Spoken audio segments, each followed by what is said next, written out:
PhD, Managing Resource-Rich Economies. So the chair for this session is Tubagus Feridhanusetyawan. He has been the resident representative of the IMF for the Pacific Islands since September 2014, covering 12 countries in the Pacific. He joined the IMF in 2003 and has worked on more than 10 countries in the Middle East, Central Asia, and Asia-Pacific regions, including as mission chief.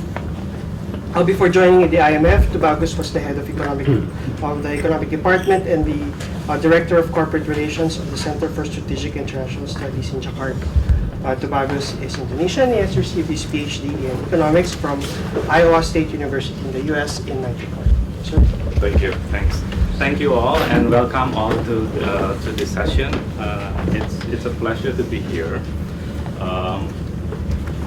It's a tough session because it's after lunch, so hopefully every one of us will be awake for the next 1.5 years.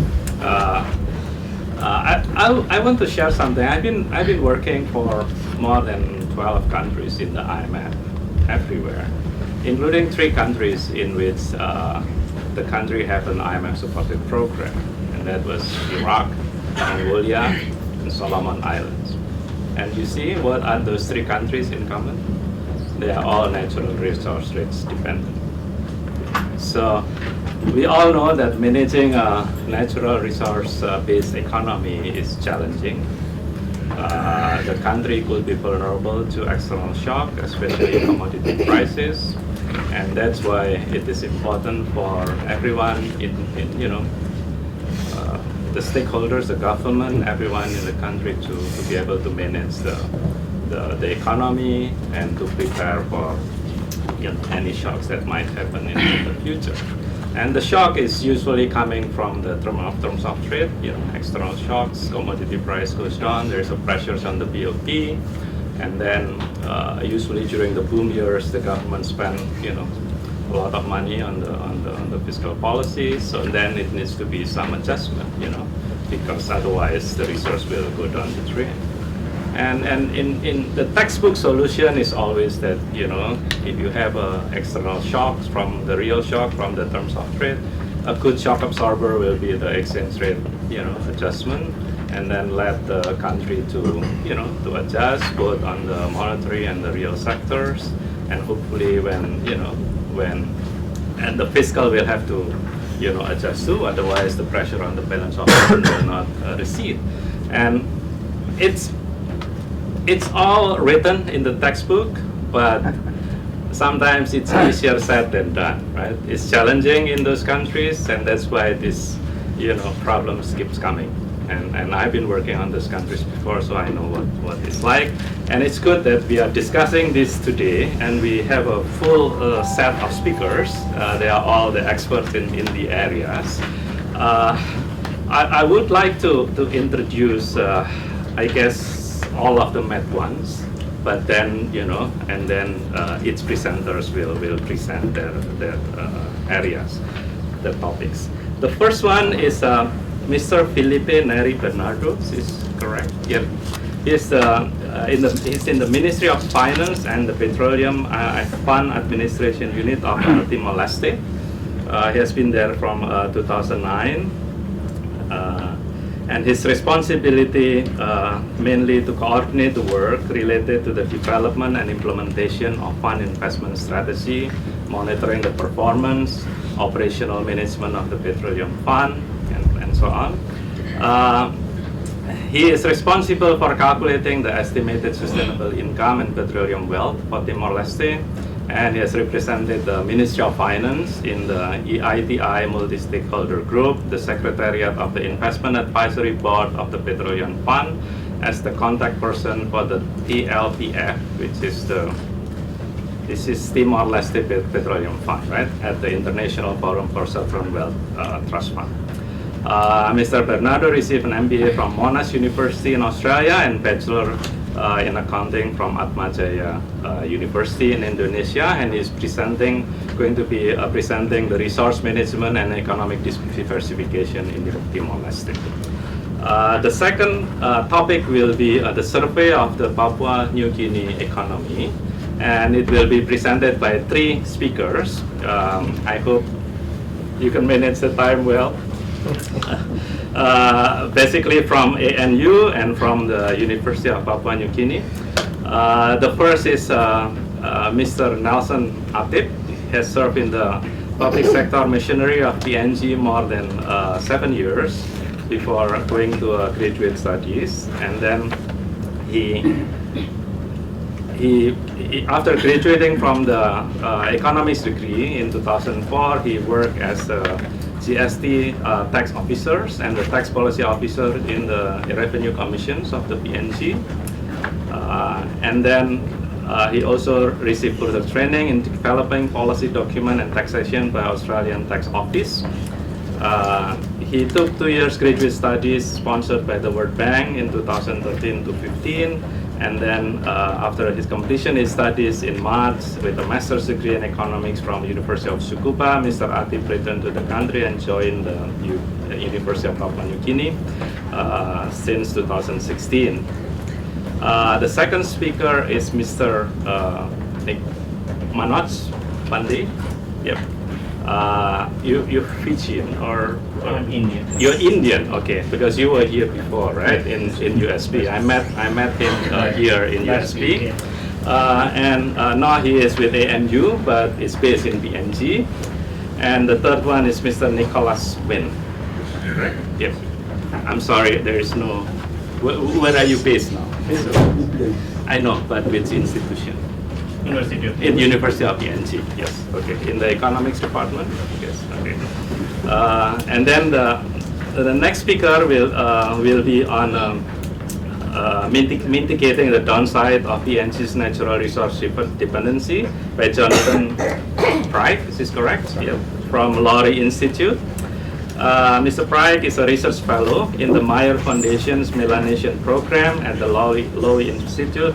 Before joining the Lowy Institute, Jonathan was a research officer at the Development Policy Center at the ANU.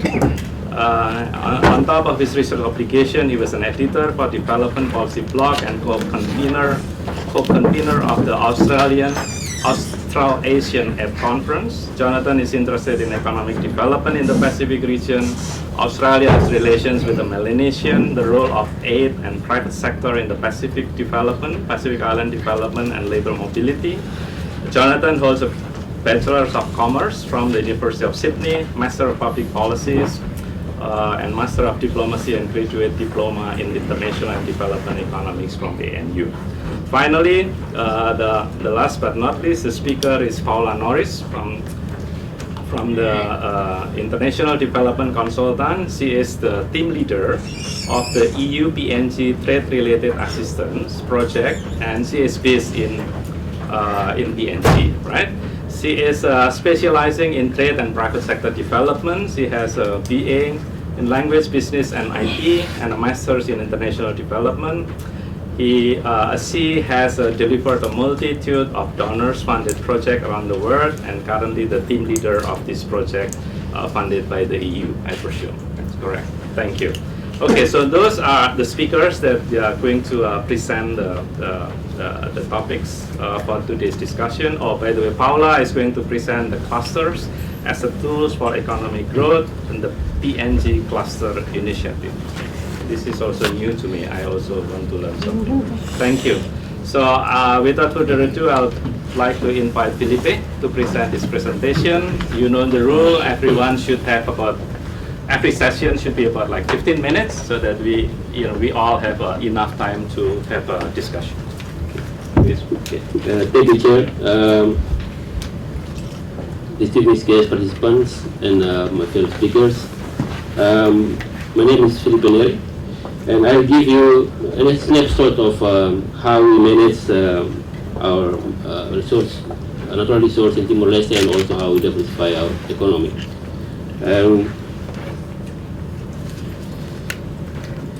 First of all, I'll introduce you to what we want to be, and then we'll see how we're getting through it, through the management of our natural resources and diversification of our economy. For those that haven't been in Timor-Leste, this is Timor-Leste, between Darwin, close to Timor-Leste. The population is around 1 million people, and total area is around 15,000 kilometers square. We have our official languages is the Portuguese and Tetum, and some 13 districts and 442 villages. It's quite small.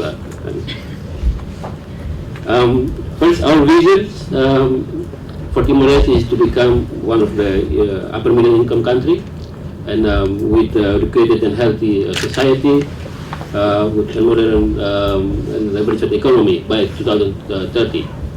Through this, we'll, I think this is important. This is the three endowment sector that we want to develop in Timor-Leste. Currently, mainly focus on these petroleum sectors. Little bit attention on these two, but the reason behind that is we have to first, these two sectors, basic infrastructure and human capital development, is the one that we need to develop first before we can go to develop other sectors. So the plan is to divide in three phases. Right now we are in the phase 2. We are quite focusing on the infrastructure and human resource, and improving the competitiveness in the economy. And then hopefully by doing this will give us enough time to eradicate poverty, and then strengthening the private sectors and have modified economy. This is the oil and gas potentials in Timor-Leste. Currently, this part we haven't explored or haven't developed yet. Currently, only from this Wayundan is the only field that we, or the second one, another one is more we call Kitan somewhere here, is the one that supply or give us the revenues to our petroleum fund. As you know, this is a big challenge. When you have revenues from oil and sector, oil and gas, you have sometimes you have very temporarily very high income, and then when the price or commodity price down, and then they also go down. So it's very volatile. So it's very important that when we have this, we have to separate your spending from your income. So by doing setting up your natural resource fund or sovereign wealth fund, this is important because then you can save a lot of your revenues during the boost time when you have a lot of money, but then also when the price is down, you don't need to, you have enough cushions, or you can have enough money to, not in your fiscal, you don't need to cut your fiscal directly, but you can adjust it very slow. In the management of the oil and gas revenues, these are very important areas or change that you need to look at. First is how you capture it. Inside here you have the fiscal regimes, how we manage the profit sharings with the companies and so forth. And then who will be responsible to collect it, how you administer it. Sometimes for sovereign wealth fund, they have the revenues coming through their budgets, and then surplus they will put in the sovereign wealth fund. But ours is quite different because our economy is very small. The first thing is all the money goes to the fund, and then we can transfer to the budget. Macroeconomic policy is also linked to this, very important. And what you have left, you can put in your sovereign wealth fund. I will set it up. All these chains, they are interlinked. So any policy in this area or in other area will link to the other chain as well. It's very important that you have, when managing the oil and gas or natural resources, you have to have good institutional capacity with very clear roles and responsibilities. In Timor-Leste, Minister of Petroleum and Natural and Mineral Resources, their resources, they are the one that he is the one responsible for managing this collection of or administering the oil and gas sector. NP is their regulatory body, and then Timor-Gap is our oil company, national oil company, and this is we need to be involved in that. We have the institutional for petroleum and geologies. Right now, we have, for doing this is because we have to have maximize your benefits and also the participation. This is very important that we know this or participate in that one. Right now, we have around more than 600 geologists in Timor-Leste, and this is something that we put quite attention in it. Second is about, we set up the Petroleum Fund with the objective is that all the revenues have to benefit for Timor-Leste today and or Timor-Leste today and also in the future. Established in 2005, right now it's around $16.5 billion. It's around 14 times the non-oil GDP. As you see here in the chart, right now here is the revenues coming in from the oil and gas. We see it's coming up, but in the last, it's starting to pick up in 2012 and then start to decline, and especially now in 2015 and 2016 when the oil price is down, revenue is very, very low. But you can see at the bottom, this is the money that we transfer. In total, around $7.4 billion have been transferred to the state budget. And you can see that even that with the oil price down, we can have enough room in the fiscal to take out the money. But it's right now we have been the government also being concerned about the spending. So there are a lot of reforms to move away from depending on the oil sector. So this is the framework. So all the petroleum revenues, investment returns from the oil fund, it goes directly to the fund, and then we transfer every year 3% or more, depending on the financial non-oil deficit, to finance the government's expenditures. It's basically it's around 80 to 92% of the budget is coming from this part. We have also loans and other locally domestic, but it's quite very small. So how we transfer it or transform the oil into the financial asset or to the fiscal asset. So we have from oil, we have the money, and now we've started focusing first, I think, here on the human capital. It's very important. We have to the road, basic infrastructure, and start to the agriculture sector. Just give you some of these. In the early days, we sent around 1,000 students to Cuba to take school, take medicine, medical school, and then now we have almost in every Suva to have a doctor. We also spend around 1 billion of it of the money that we spent before to electrify the nations. Right now, about 80% of the nations have access to the electricity. It's very important when you when you diversify your economy. First, you have to have access to this. One of these is the basic infrastructure like this. And we have built bridges, road bridges. In our case, we also, like other small island countries as well, we import a lot. And one of the effect of the inflation that happened in Timor-Leste, around 10 to 20% is because the road is not good, and also bridges. So when you have this, develop this, you have access to transporting things, make the cost become low, but also external factor as well. Oil with coffee is one of the second largest export from Timor-Leste.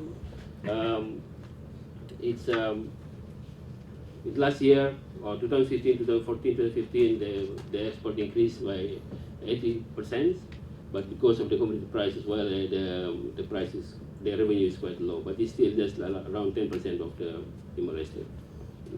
This is another sector. The sector is tourism. We haven't touched it. It's like Fiji and other small islands. We have beautiful beaches and sceneries. We also have that, but we haven't touched this. This is something that we are going to part of the economic reform they will look at these sector areas. Transparency is one of the key elements in when you manage either your natural resource fund or your public financial management. Is very important. In Timor-Leste, we have what's called the Timor-Leste Transparency Portal, where the budget, you can see the budget every 24 hours, the executions, and you can see how they update every time. Also the aid and also the result, you can see in the Transparency Portal. I think that's from me. So basically to conclude, it's very, resource income is volatile. So it's good to separate it from your spending. One way is to do by setting up the National Resource Fund. And we know that oil is finite, or resource is finite to end one day.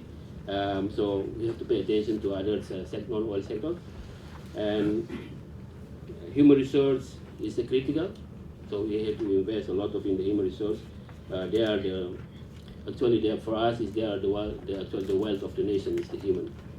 And then transparency and good governance is very important as well. It gives you legitimacy, public support, and clear responsibility. So it will minimize the issue about corruptions and so forth. Because oil money, it comes from this very sticky, it's dangerous. And then still we have challenge. Like efficiency in public expenditures is one of the challenges.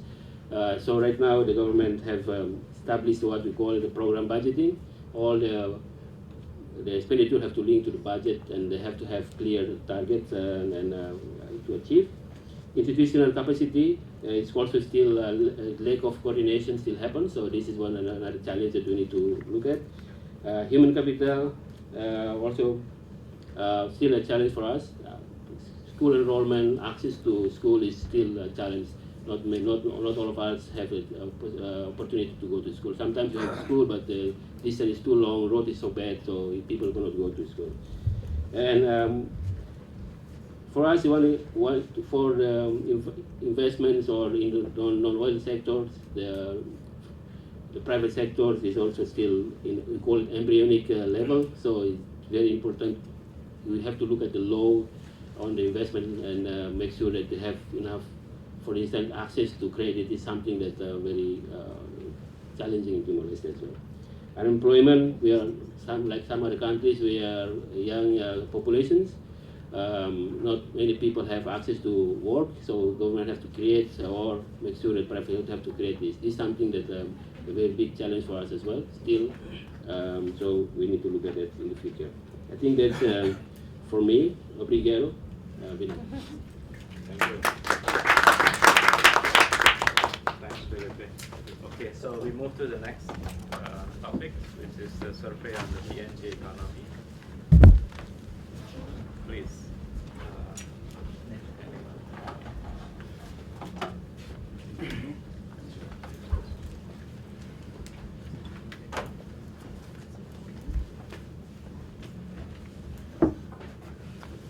Thank you, Chairman. Good afternoon, ladies and gentlemen. I am Nelson Atip Nema from the University of Papua New Guinea.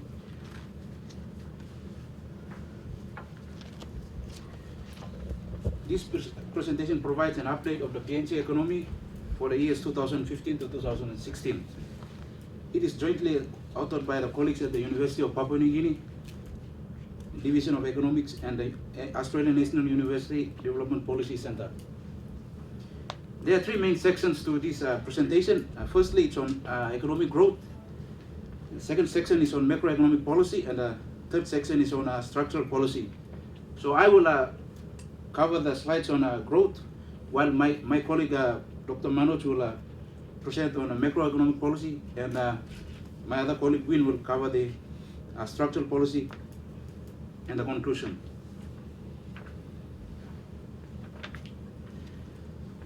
Moving on to the growth story. PNG's historical GDP growth is displayed up there. In March 2016, Papua New Guinea's National Statistical Office released a new and completely significant different set of GDP estimates for the period 2006 to 2013. Okay, the new estimates differ from the old estimates in two senses. Firstly, they use new and revised data sources, and secondly, they adopt the most recent and systematic national accounts and new industry classification standards. Although these new GDP data are available, we continue to use the old data purposely, mainly because we have it for a much longer period of time. So basically, the growth rates of the two series are similar in nature. So we show GDP real growth rate and for non-mining GDP growth rate in this slide. Since much of the benefits from the mining flow offshore, GDP can be very misleading indicator of welfare in the resource-dependent economies such as PNG. Therefore, we believe that non-mining GDP growth could be a better indicator.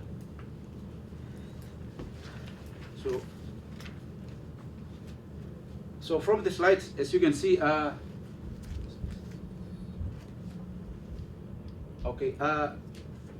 notably you can the recent economic growth. There are three main things that you can note up there. Is that from 2005 to 2011 there was a modest economic growth. It was from 2005 to 2011, and that growth is basically attributed to the growth in the non-mining sector. And then there is another thing that you will note. The second thing that you will notify from this graph is that from 2011 to 2013, there was a sharp fall. Okay, that sharp fall is mainly because of the decrease in commodity prices. And thirdly, you can note that there is a slow growth here. It's mainly because of the decline in the construction phase of the LNG project. We do not have access to the quarterly GDP growth figures. However, in our next couple of slides, we examine growth in the employment, imports, and tourism sector just to complement our GDP story here.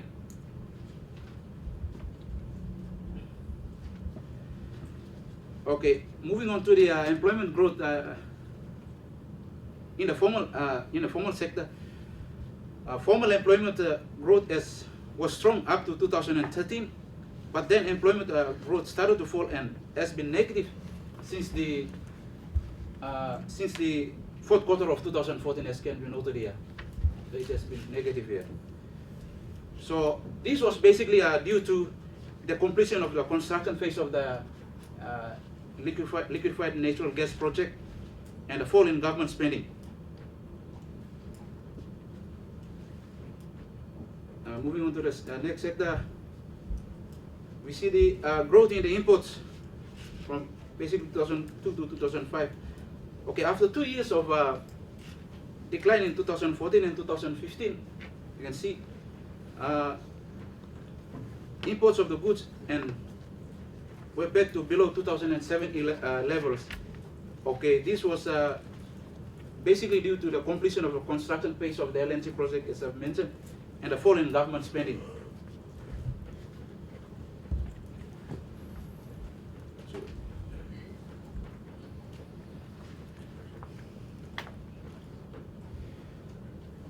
Moving on to the tourism sector.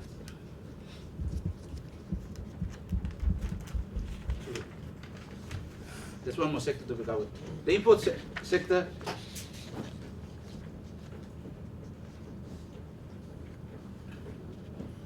Tourism sector, sorry.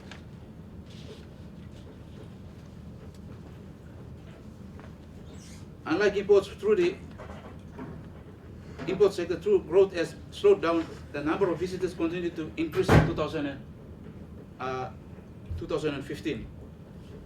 So, in the summary of our discussion here on the growth story, we can see that the overall the indicators suggest a sharp slowdown in the domestic economic activity. Even in GDP is still positive. Many indicators they suggest of an economic recession in PNG. So a key challenge for the Papua New Guinea government is to stimulate the economy through its macroeconomic tools, which is the subject of our next discussion, and I will leave it down to my next colleague, Dr. Manos, to present. Thank you.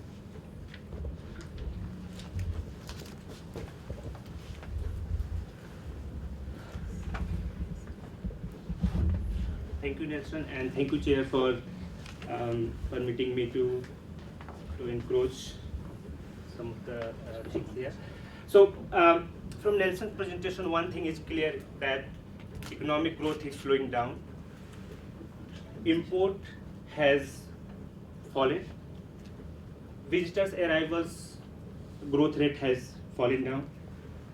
And most importantly, this economic growth, whatever it is not employment generating. So employment is continuously negative for a couple of quarters. Now, this sets agenda for physical developments, because we can understand that now physical condition in the PNG economy will be stressed. In this section, what I will be doing is I will be looking after expenditure, revenue, fiscal deficit, and GDP to and debt to GDP ratio, to explain what is situation of fiscal condition in PNG. In this graph, we can see that between 2000 to 2012, both expenditure and revenue move together. However, after 2012, because of this expectation of income from LNG project, government started spending a lot. However, and because of this, the gap between income and expenditure started growing. Expenditure has outpaced revenue in that period. Even with the new data sets, we can see that the gap is huge. After 2014, here, 2014 to 2015, both revenue and expenditure fallen. However, the gap remains very high, and this resulted in the fiscal deficit. Our projection from 2015 budget suggests that, before 2018-19, this problem will remain same if there are no other shocks. So that is conditional one, we don't know. In terms of the revenue, both mineral and economy-wide taxes have fallen. So mining and petroleum taxes fall here. That is expected. That is expected because we know that when there is a fall in the commodity prices, revenue will fall. However, what was not expected was this section, the other taxes. It also fall as compared to 2014, and that created bigger problem for PNG economy. Non-tax revenue, increased a bit, but not that significant. So how government cope up with this loss in revenue? They started cutting expenditure, but where? They cut expenditure in agriculture, education, health, transport, and infrastructure. We are comparing here 2013, which is here, with 2015, and the reason is that aggregate expenditure was in 2015 was same as that of 2013. So we expect that expenditure in these sectors, these core sectors, will remain the same. However, government cut in these vital services. Law and order was fortunate. So you can see that law and order expenditure gone up. Rural development gone up thanks to constituency funds switch. Interest payment, because most of the deficits are maintained because of the borrowing, you have to pay interest payments. So interest payments expenditure gone up. And this is a clear case of reprioritization of spending. So as we suggest that, this deficit is very high, even with projections, as I said, that it is not going to solve the problem before 2019, but more problems are coming, so these projections might change. Another problem for PNG is debt is rising. So after 2007 to 2012, debt was falling, but again it started going up, and now it is it is almost to a level which is revised FRA limit, and this is 35%. So debt to GDP ratio is currently 35%. However, IMF has suggested that this is not 35%. In fact, it is 65%, because some of the borrowings are off budget as well. So it is very high. So what are the fiscal policy reflections? Because of this debt, people have started feeling cash flow problem in PNG, mainly because of two reasons. One is that limited domestic appetite for further lending to the government, and the second is significant reduction in tax collections.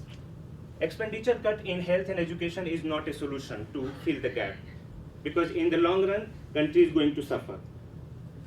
So government needs to stimulate economy and examine the scope for tax increases to boost revenue. Here caution is there because it may backfire.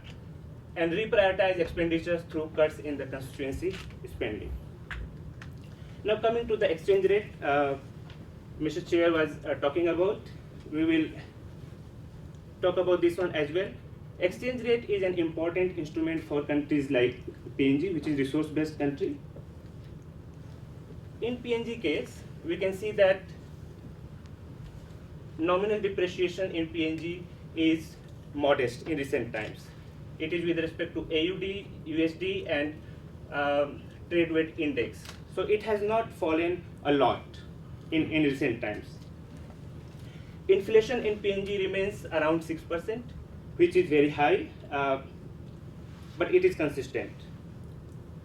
Because of that modest currency depreciation, combined with the higher inflation as compared to the trading partners, PNG is facing its real exchange rate at a record high, which is not good, given that your boom in the natural resource has finished. So this is certainly not a good sign. In fact, it is a danger. So it is red. Red color is sign of danger here. What about foreign exchange reserves? Foreign exchange reserves just 4 years before, in June 12, it was over $4 billion US. Now it has shrunk to 1.5 billion US dollar. So PNG is facing this problem. So because of the overvalued exchange rate, the excess market demand is created. To cater that, central bank has one option, which is to fund it, to provide foreign currency to the market. But in PNG case, they could not do. The reason is that they don't have enough foreign reserves. And because of that, foreign exchange rationing has started. So an artificial ban on payments is in place. According to some reports, wait list for payments is as high as $1 billion US. This is not a problem. They will clear it. However, the biggest problem is here. The imports are compressed because of that. Not because of the price side, but because of the aggregate demand shock. Businesses have started deferring investment because of the funding. Now, so where PNG did mistake? To know that, we have international comparisons. We can see that even though the natural resource rent as percentage of GDP for PNG is 29.6%, which indicates that it is one of the most natural resource-based economy, it has not depreciated its currency a lot. Before 2014, Bank of PNG was following flexible exchange rate policy, but after 2014, they separated out this, which is called crawling peg regime. So their interbank rate and market rate are divorced now, but you take any one of them, they have not devalued its currency a lot as compared to other countries. What research suggests? Research suggests that for oil importers with more flexible exchange rate regimes have a smaller GDP and government spending shock when oil prices fall. This is what Mr. Chairman was indicating, that flexible exchange rate regime has a tendency to act as a shock absorber. If that is not there, you will get more impact of this shock. So what are the lessons for PNG? Several oil exporting economies have moved to more flexible exchange rates in response to commodity price falls. Some of the examples include Azerbaijan, Colombia, Kazakhstan, Malaysia, Nigeria, and Venezuela. However, PNG has done opposite. So if PNG is serious about stimulating its growth, then one way that central bank can help is by going back to the flexible exchange rate. Now I will invite Win to have something on structural policy and conclusion. Thank you. Make it quick.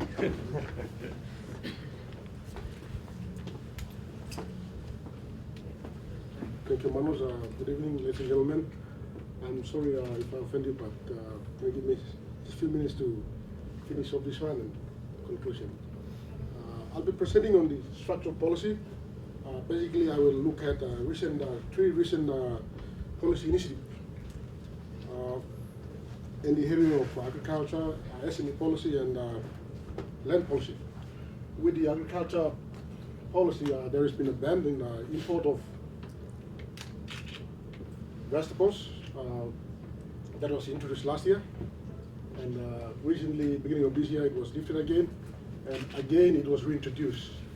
And also there is a discussion on rice import quotas, and with the SME policy, which the fundamental goal of the policy is to increase employment and per capita income, and also to increase the SME contribution to GDP, and basically with the SME policy, it's to protect the local ownership of business in the country. And the second aim of the policy is to restrict foreign ownership. To restrict foreigners having more economy-wide business. And the third policy initiative recently undertaken by the government is the ban on foreign ownership and the leasing of land.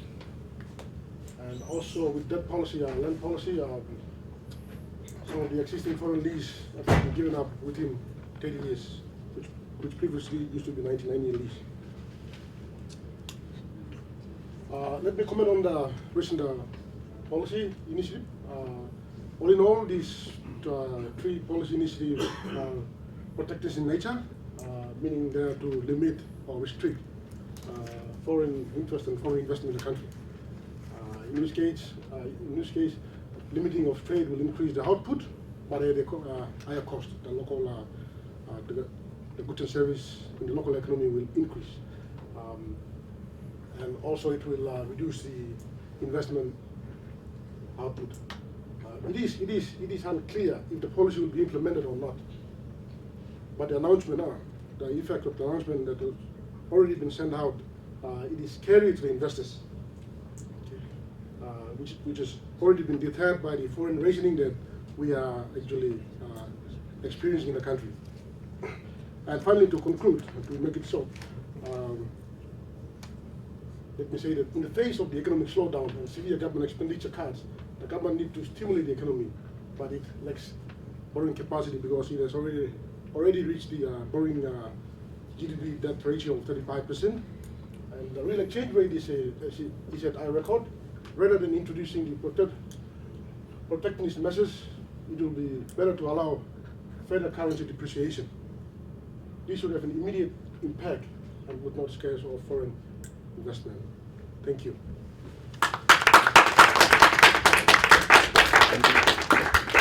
It was under the assumption that I'd be the only person speaking on the PNG economy, so I had a bit of a panic attack last week when I saw that I had such an esteemed group of panelists who would be presenting on the exact same topic. So it's been a bit of a rewrite on the weekend, but and I'll just try and skip over things that have been covered by the three previous speakers to just try and get it to Q&A as quickly as possible.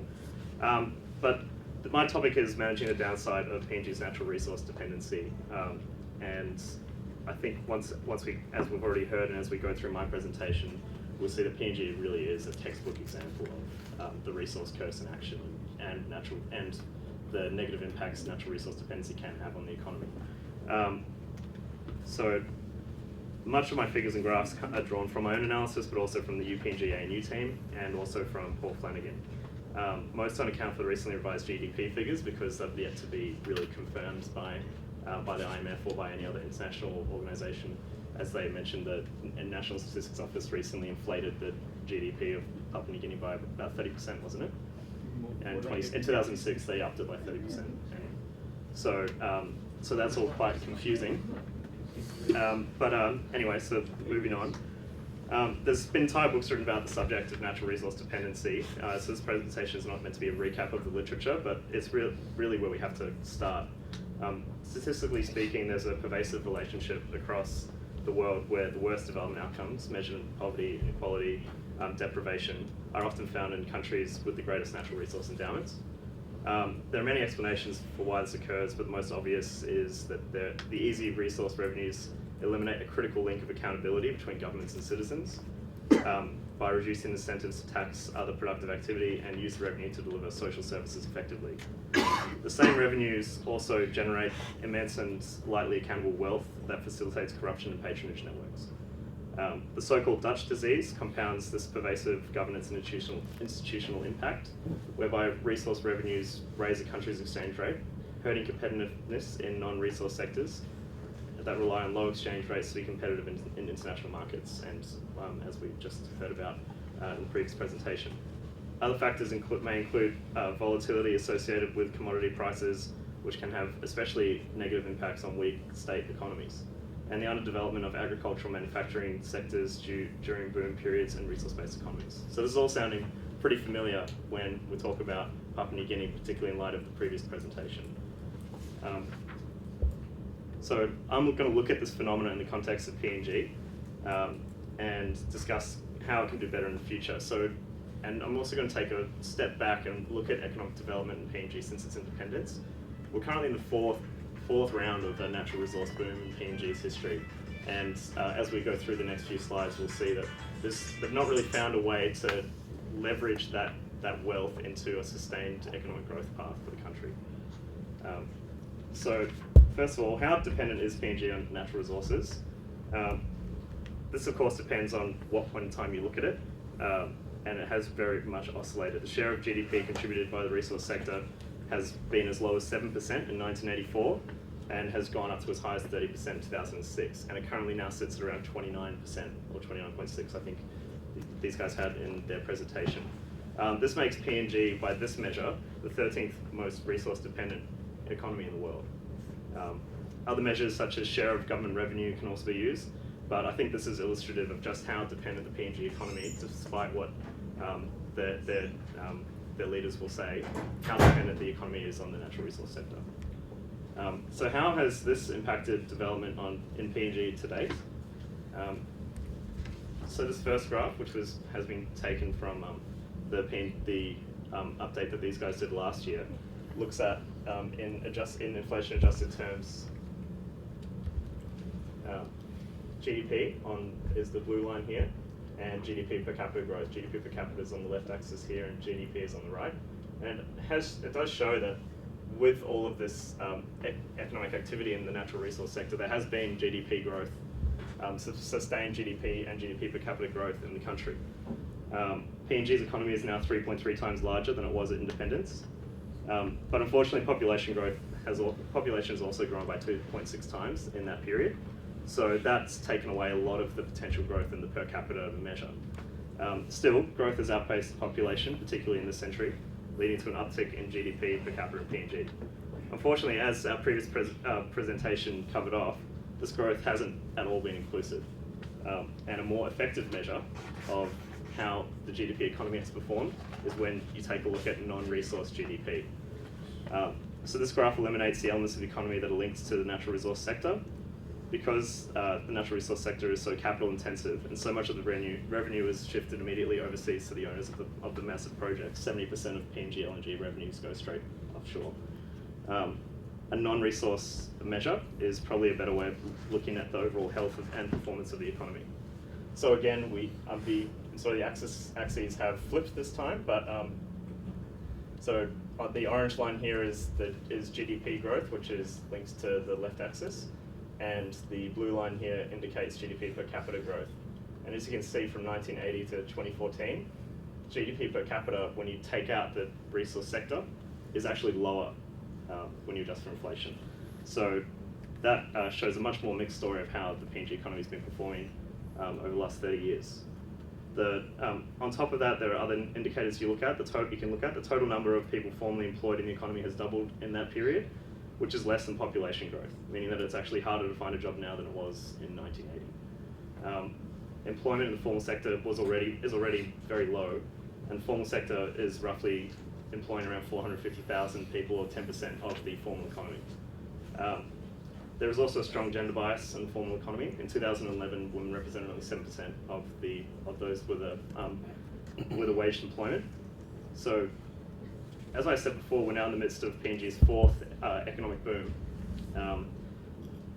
but none in the past have really, as this graph indicates, had any sustained or transformative impact on the well-beings of the broader population of Papua New Guinea.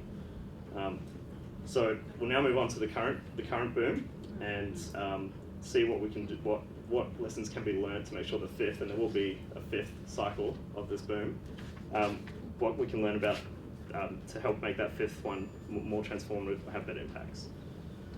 So this is from the 2016 budget documents that were put out in November last year. This is the PNG government's own forecast of GDP projections. In 2015, total GDP was the highest. GDP growth was the highest in the world, and then it's now just tumbled down. And as you can see here, real GDP has actually become an anchor on non-mining GDP in the country. By some measures, the rest of the economy is actually in decline. And as our previous panel suggested, that the non-resource economy has actually been in recession the last 2 years. That's the position I probably sympathise and agree with. In the last 2 years, employment has dropped by 7%, business sales have dropped by 16%, and private sector lending has dropped by 4%. So the PNG economy is clearly suffering. But what went wrong? And this graph is just illustrative of how the biggest shock here has been the drop of the oil price, but how all primary commodities that PNG is dependent on, even outside of the natural resource sector, have been in decline over the last few years. So that might have a bit to do with why we've seen decline in revenue outside of the non-mining sector as well. So the PNG economy has really been hit in a variety of ways from external shocks that would have been difficult to mitigate, even if there weren't, even if under proper fiscal management conditions. All of the above resulted in a collapse in government revenues in 2015 of 20%, below the forecast projections of that year. So that's pretty astounding, a 20% drop in revenue. Australia would definitely have a new government, and we'd probably have a new whole political system if we had a 20% drop in revenue in a given year. So we can't underestimate just how dramatic the impact of the commodity prices has been on the PNG economy, and particularly the PNG budget. So 3 quick areas I want to cover off where the PNG government could have done better. The first is fiscal restraint. As discussed in the previous section, the government really anticipated revenue far in advance of when it actually was due to come in, and just started spending wildly, anticipating that all the money that, with an oil price at $100, all the money that would come in the future is going to pay off all that deficit spending and then some, and they could just have it all. And obviously, with the decline in commodity prices, that just didn't happen. Deficit spending over the last 3 years has been the highest in PNG's history, and this hasn't put PNG in debt distress as such, but that has put a significant cost on the budget. Expenditure on interest repayments is now up to 10% of total government expenditure, and the growth of interest repayments over the last few years equals the amount that, or is more than the amount of the tuition fee free policy in PNG. So that just indicates just how large a cost this deficit spending is now having on the PNG government expenditure.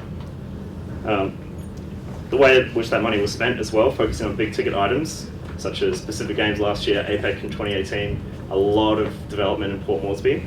And at the cost of primary service delivery functions, which in 2015, as Manoj pointed out, were all cut by more than 30%, also could have been better thought through.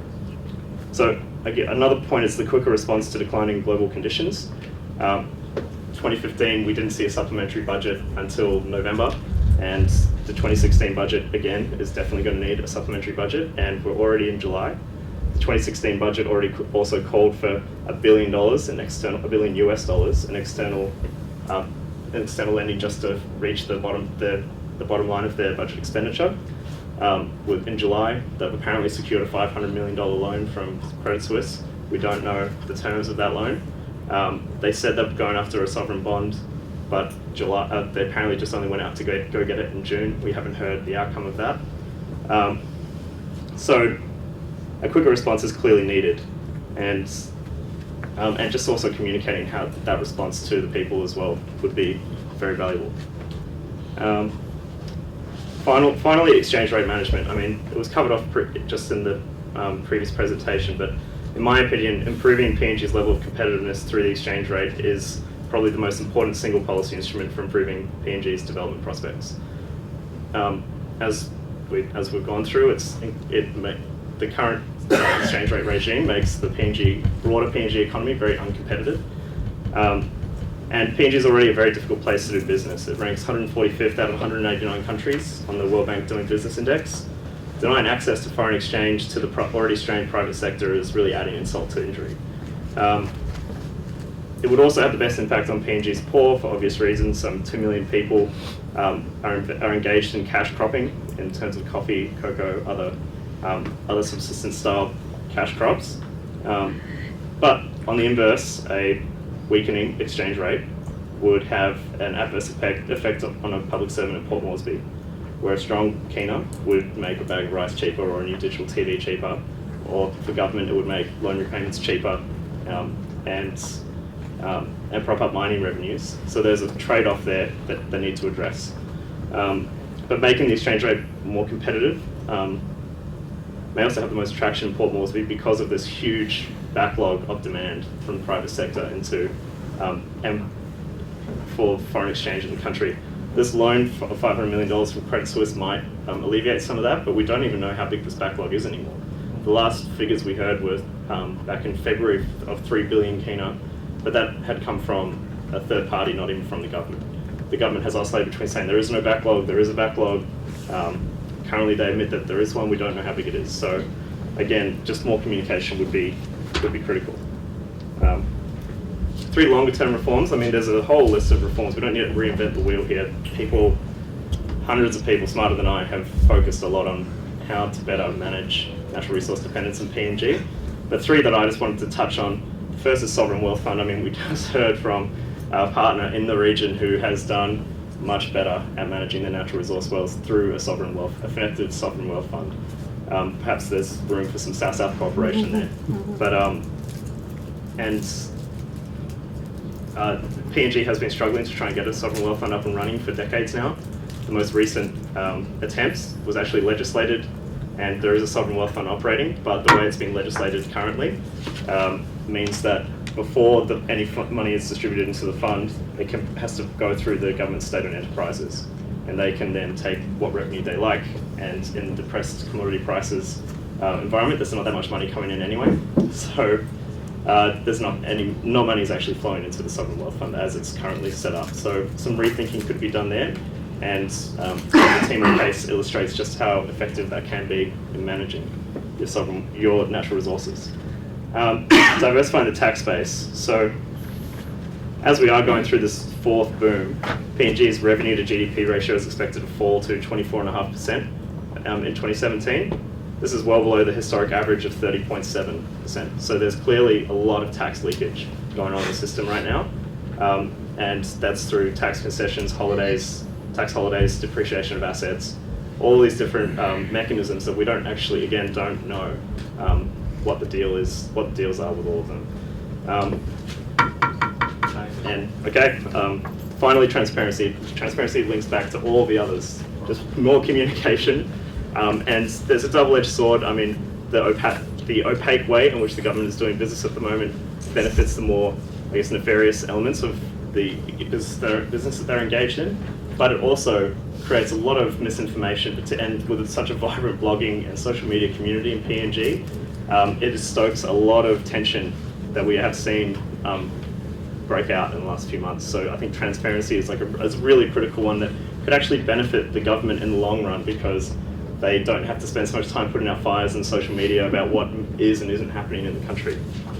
I did have a final slide just talking about the human development impacts in the country.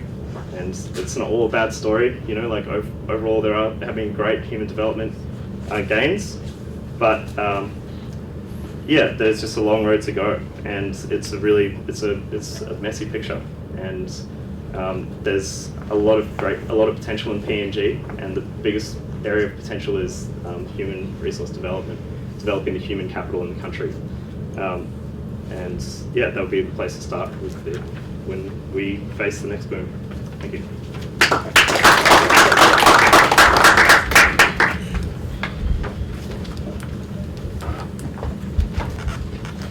Thank you. Good afternoon, esteemed guests, ladies and gentlemen. My name is Paula Norris. I'm a development practitioner, currently working in Papua New Guinea. I think the logic of putting my presentation in with the resource management section is clearly in the interests of we just heard about economic diversification, employment creation, investment in human capital, because my presentation has nothing whatsoever to do with resource management. It's about ICT, but the concept of the cluster development is the underpinning theme, if you like. I know that my presentation lasts 17 minutes, so I'm going to have to talk very, very quickly. Okay. Presentation structure, I'll tell you a little bit about the background to the project, why it happened, why the research happened, what the approach was, and the main part of the presentation, of course, is my summary of findings and my conclusions. So, as a development practitioner in 2014, I was recruited to implement a project funded through the BISCLIM instrument of the European Union, which is a joint initiative between the ACP and the EU. And that was to implement a pilot cluster initiative project. In 2012, there had been a feasibility study done in the Pacific Islands to see whether there was any potential in any of the islands for the development of specific sectors through a clustering initiative, a deliberate clustering initiative. Out of that, 4 islands were suggested as having potential for cluster development. The main beneficiary was PIPSO. They were the ones that applied for the funding from the EU. In country, my private sector intermediary partner was the Business Council of PNG and the Chamber of Commerce. So when I arrived in country, knowing that I was coming to do a project based on a cluster initiative where cluster initiatives key success factors are underpinned by trust, collaboration, partnership and good relationships, it was a kind of a stark contrast to my 6 or 7 years having lived in PNG and knowing what the reality of life was like. Nevertheless, we had a very successful project, and it's probably the best project I've ever worked on. The project approach, we held a number of events to sort of raise awareness and get the cluster off the ground and get the stakeholders fired up about the potential of this pilot cluster. My interventions were a total of 9 weeks over 7 months, 6 months, and we also had the expertise of a cluster development expert. So I arrived in country thinking, how am I going to get from a country that is still ridden by tribal conflict, even in urban centres, to progressive employment and collaboration and a situation where people are actually trusting each other and working together. So, my research methodology. Incidentally, the reason I undertook this piece of research was it was very timely. At the time I was doing my Masters in International Development at the University of Birmingham in the UK, and needed a topic for my thesis. So I thought this would be an interesting perspective. So basically, literature review covered the cluster concept as a basic concept, factors that had influenced the development of ICT clusters, the role of relations, trust and collaboration in that success, in that development, because clearly this was the contrasting area that I envisaged in PNG. I undertook the research in a case study model. I did triangulation through quantitative and qualitative data collection.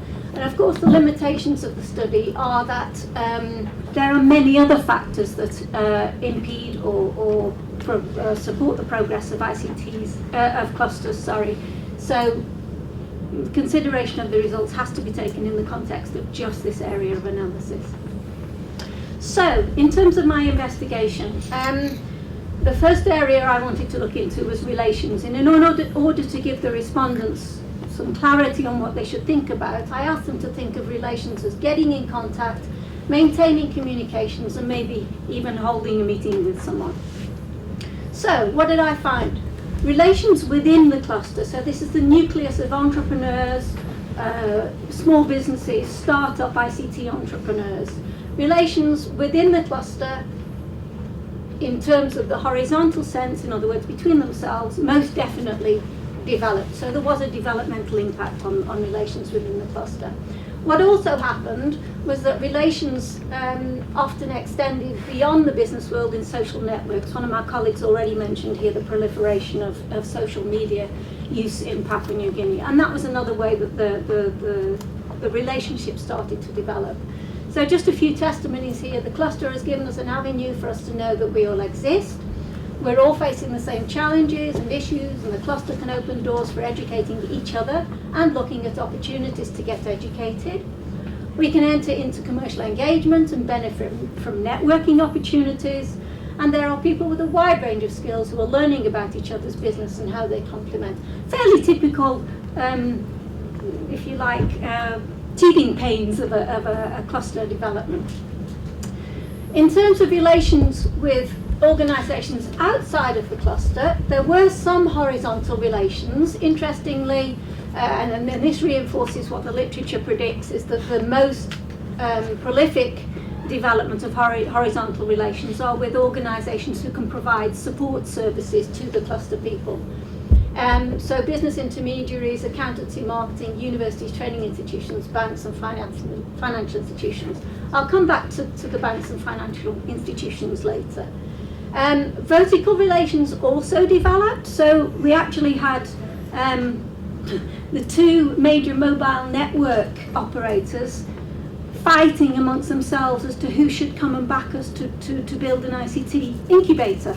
It hasn't happened yet, but I can explain why. One of the operators also said, you're a group of programmers, of software developers, of project managers. They said, we have nowhere to meet. One of the operators said, you take our training room. Every week, if you want a place to meet, to discuss, to share ideas, you have it. So there was vertical collaboration. Relations with government agencies. And this is where I was most surprised, having spent all of my technical assistance years in PNG, being sometimes a little frustrated with the lack of willingness to recognise the need for change, shall we say. This is where I was most positively surprised. We had super relations with NICTA, the regulatory and legislative body for the ICT sector in PNG, who eventually invited a couple of the young cluster entrepreneurs, the ICT entrepreneurs, to come and sit on their advisory panels and consultative committees. IRC were currently going through, at that time, tax revision, and they were willing to sit and listen to the entrepreneurs who were looking for tax incentives for startups and small businesses.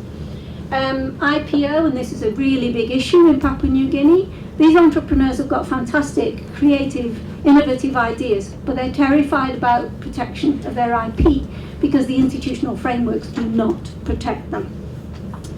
Relationships with universities. Many of the people in the cluster were actually ex-Unitech graduates, University of Technology in Leh. We managed to rebuild relationships with their ex-professors, and they got invited to sit on curriculum boards so that they could help advise curriculum in a way that the skills that the graduates are coming out with meet the market needs. We had other relations developed with stakeholders such as donors, PIPSO obviously, and NGOs. So the second area of investigation was to do with trust, and I'm sure most of you will be familiar with the one-talk system in PNG, where trust is, as my understanding and my perceptions had illustrated, based on some kind of socio-cultural, ethnic or linguistic commonalities. So what happened? Trust between cluster members. Okay, there was unanimous recognition that the trust between the cluster members had developed. Where risk is being managed, people often fall back on sanctions. So I investigated whether there were any fear of sanctions amongst the cluster members. What happens if you let your friend down or your partner down or whatever? And contrary to what all of the literature said, where trust and risk management is based on socio-cultural commonalities, here it wasn't. It was based on one thing, and that was, I cannot let my fellow university graduates down. So it was all based on having gone to the same university. It was the alumni effect. Some of the statements, we really don't care where the person is from, we're driven by the vision for our companies and for the cluster. Is the person skilled enough to do the job? That's the key question. It doesn't matter where they're from. I think that there was a sense that everyone wanted to learn, regardless of socio-cultural factors. And then when I asked them about the trust has to be anchored somewhere. So if it's not anchored in socio-cultural links, in developing world, it's often anchored in the institutional setup. I already mentioned that we don't have that kind of institutional or confidence in the institutional setup, so it's anchored in this alumni effect. Thank you. Trust with organisations outside of the cluster, again they developed with the support services organisations. The interesting thing about this list is that banks and financial institutions are not on the list because they were way down off the bottom of the league in terms of where trust is developed. Collaboration. Okay, so in the literature, the common analysis of whether collaboration is working is based on whether there are collective efficiencies developing, whether there is knowledge exchange, and where is the promotion of innovation. So, collaboration between entrepreneurs within the cluster, absolutely. There was a strong recognition that they had to collaborate to move forward. And one example of this was that Transparency International had gone to Google to look for applications, mobile apps to be built for civil education. And I happened to know one of the technical assistants that was working for TI and was shocked that this had happened. We got together and we managed to put together a pool of people out of the cluster. We had hard coders, soft coders, who hadn't got a clue how to write a proposal and hadn't got a clue how to manage relations with a client. But between the team, we could find enough to put together a decent proposal. And they actually won the contract. Collaboration outside of the sector, again, very similar agencies where we had the most success. Collaboration between the cluster and other organisations. We also had collective activism, so we've been lobbying the IPO office, we've been lobbying obviously IRC for regulatory amends or adjustments, and other organisations through social networks kind of jumped on the bandwagon and say, hey, we've in the music industry, we've got the same IP problems, we've got the same need for venture capital and that sort of stuff. So the collective activism led to external efficiencies as well. Some other of the collective efficiencies, capacity to bid for work that would normally have gone to foreign companies, recognition of the cluster members as professionals. You know, these guys were sitting in the backs of their houses building apps, no outlets, no channels for their talent, skills or their creativity. Greater market awareness of the expertise, knowledge and idea sharing between software developers, networking, attracting donor sponsorship and such like. The third area of investigation when you're looking at is collaboration working is how much knowledge exchange takes place. And contrary again to the literature, Tacit knowledge exchange was said to have only been taken place in other ICT clusters where there were some socio-cultural values, common socio-cultural values and culture. What we found was that they didn't really care where the people came from. They were all going through the same journey and the same experiences. So the reasons for sharing tacit knowledge were to avoid one another going through the same mistakes, the same misfortunes, the same pitfalls that their colleagues had had. There was an important role in diaspora, which again, which was in alignment with the literature in the ICT cluster in California. That was also a key success factor. There are Papua New Guinean ICT experts working in Silicon Valley, Papua New Guinean born ICT people in Silicon Valley, in Japanese universities of technology, in Australia, both in public, in academia and in private sector. So we called on them and they were fantastic. Diaspora obviously plays an important role, obviously in role models, but one person made a comment. What I do see happening, and Freddie is an excellent example, not only are they coming back to talk about their industry, but they also represent change, the ability to change. It's important to bring those fuzzy things into it, show role models and not just technical things. That's also the importance of diaspora. Innovation promotion, another consequence of collaboration, if you like, is innovation promotion. Was it happening? Well, we got product innovation. The TI, the Transparency International, was an example of that. But we'd also got soft innovation, where people were realizing that they could actually do things differently. It's promoting innovation by just thinking about it together. Once we have the incubator, the collaboration, the right environment. Okay, we're almost there. Conclusions. So, the impact of the cluster initiative on relations and trust. Strong evidence that this initiative had a development impact on relations, regardless of cultural backgrounds. So my initial fears when I first realised I'd won this project was, oh my God, this is never going to work in PNG, were totally allayed. Very strong evidence that these trust and confident relations are built not on social cultural commonalities, contrary to the literature, but on the competency, ability to deliver, and university education history. So, what does this mean for clusters as a tool for economic growth in the PNG, and to some extent the Pacific? We found a group of very talented, underutilised, unrecognised skills and talent in PNG, in the ICT sector. There may be other untapped potential. In PNG, I would say maybe in the music industry and maybe artists as well. I can't speak for other Pacific Island countries, but those talent pools might be there. The alumni effect. If going to higher education together, to the same university, means that you work better together in later life, then the benefits of increasing higher education access speak for themselves. The cluster clout effect, like I say, we had this ability to go and knock on the door at NICTA and go and knock on the door at the IP office and IRC, which these lone individuals would never have had. Care in extrapolation. Because it's... Okay, last slide, care in extrapolation. PNG is very economically diverse, so there might not be the same niches to identify in other Pacific Island countries. ICT is very cross-cutting, so it was easy to sort of see synergies where ICT could be applied. It's a non-traditional sector of activity, so maybe it comes with a new mentality. I'm not sure I would have had the same results if it had been in a traditional sector. Dynamic people, the people at the heart of this cluster were extremely enthusiastic and extremely motivated. The other thing I didn't mention so far is that the leaders of the ICT cluster are women. So there was a I can do this in a man's world effect as well.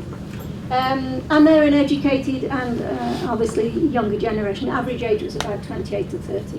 One thing I found in PNG is that we shouldn't give up on the cluster initiative, because in PNG there is an example of a perfect cluster where networks work seamlessly. Communications are seamless and modern. It doesn't matter whether you're educated, what age you are, you can succeed in this cluster.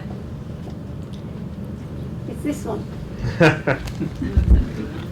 Seriously, it is the best example of a very well working cluster. Thank you. Okay, thank you. We still have probably five minutes for comments, questions. Can you make it quick, and then just to address to who and please. Thank you. My name's Patricia. I just have 3 comments. The gentleman from Timor-Leste, I wish all the Pacific had your transparency portals and all those other portals. That was superb. I hope it works well. Also, I'm sorry to muss about the reduction on foreigners cutting their leases from 90 years to 30 years. This, to me, seems quite negative. But I actually wish to ask this gentleman about the fisheries commodity. You showed everything else had gone down, the copra, the oil, palm oil and so on. What about fisheries? PNG. It's a great question. I don't know. I can answer that one, if you like. As my role as the EU Trade-Related Assistance team leader, and I did phase 1 in 2009, 10, 11, and I'm now doing phase 2, fisheries has seen a massive increase since the signing of the Interim Economic Partnership Agreement with the European Union. That growth at the moment is somewhat stabilising, but looking at the economic analysis, the dates and the chart lines are significantly influenced by the signing of the EPA with the EU. I suggested that would go against your trend significantly. It would, yeah. Oh, okay. With the day scheme and all of that? No? Please. This is on exchange rate management, yourself and Manoj. I think PNG had a strong Kina policy long time ago before they switched on to flexible exchange rate. That certainly a strong Kina helps civil servants, urban population to get that TV sets, etc.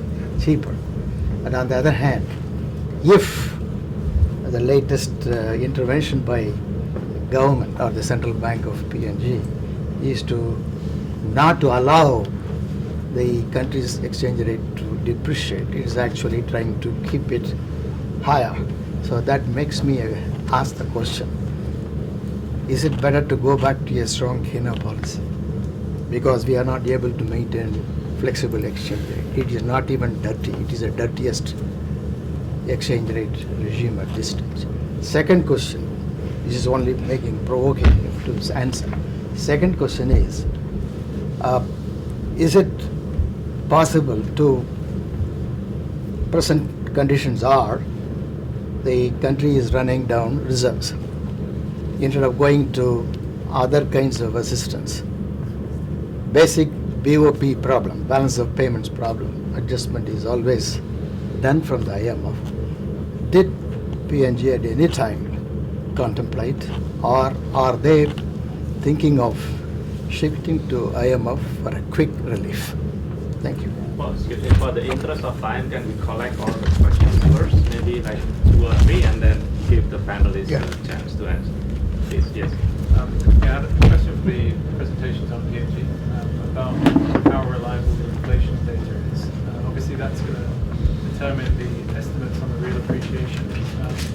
I was a bit surprised at the combination of apparent slowdown in the domestic economy, falling commodity prices, a nominal exchange rate which hasn't appreciated that much, and yet inflation seeming to remain quite high. So just wonder if you could comment on the quality of the measurement of inflation in the country. Anything else? Other questions? Yes, please. I was interested in a point that was raised about the repatriation of profits, that about 70% of our revenue generated from development of natural resources goes outside the country. Is there a solution that, a combination of solutions that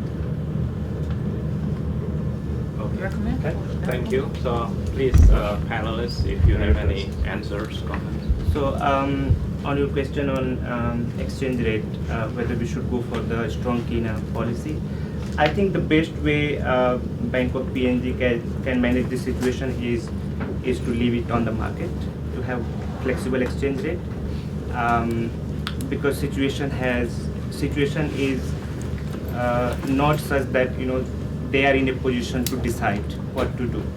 So for the short term, at least they have to actually devalue. They have to actually depreciate its come down to market level. Exactly. But will it not lead to higher inflation, as the question is related to that? So I guess we're already operating in a strong Kina policy, right? No matter what you call it, we have there's a trading band in PNG, and they are slowly, and most of the depreciation of the exchange rate has been driven by the inflation of the US dollar, not the appreciation of the US dollar, sorry, not active Not the domestic depreciation. one. Okay. So whether or not we call it a strong Kina policy, PNG is operating with that policy, is operating that policy. The argument for why you don't go to a float, or this is why the Bank of PNG would say, is that they don't know where the bottom is, where the market rate is, and there has been some great work done at UPNG about where that might be. But strong Kina policy, you should have a large amount of reserves, unless... Yes, and the other argument is we might run down our reserves before we hit the market whether the rate. IMF will come into the rescue. Well, now coming to the IMF thing, I think the current situation is that government does not want to go to IMF because they are probably anticipating that IMF will come up with certain conditions. So they are approaching other partners. So they have, I think they managed to get 500. Credit Suisse loan, quite 500. So they managed to get. Apparently, this loan though is quite. The terms are relatively good, but they tried to go to the IFC at the World Bank, and then that was squashed by the board because it was overreach into IMF territory. So they have been trying and this bond they're trying to issue, they've gone through various means. Why this question is asking? There is some write-up in ADBI's book. Other island countries should shift to the flexible exchange. Riding, it is like riding a tiger. You cannot get off, or you cannot continue to ride on the tiger. It is better to have a fixed exchange rate. It's a basic. Right. On your issue of data quality, I think I seriously doubt their data, collection capacity.